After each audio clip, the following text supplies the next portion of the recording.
Pra, për ta mbyllur, do doja të shtoja që po, do t'ishte me të vërtet qershia mbitor nëse në vitin 2028, vit në cilin Italia do të marrë kryesinë e Këshillit Evropian dhe kur Giorgia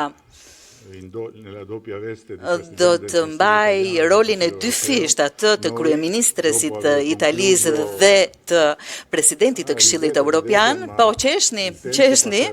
por koha do të kaloj dhe do ta shihni që un kam gjithmonë të drejtë.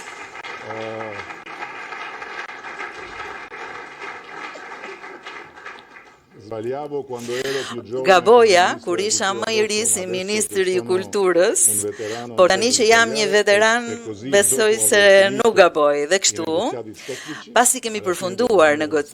përfunduar negociatat teknike në fund të 2028, do të mund të nisim punën për negociatat politike, nëse duke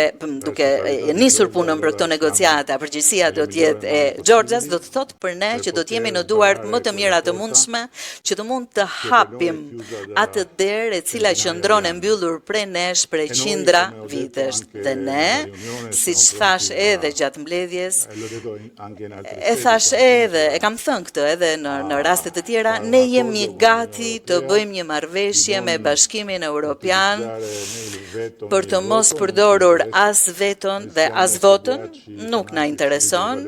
Ne jemi tar fanatik të vlerët europiane dhe nuk kemi asnjë qëllim, asnjë mendje të vendosim veto, dhe do të thotë që jemi gati të nënshkruajmë që mund të përfaqësohemi nga Komisari Evropian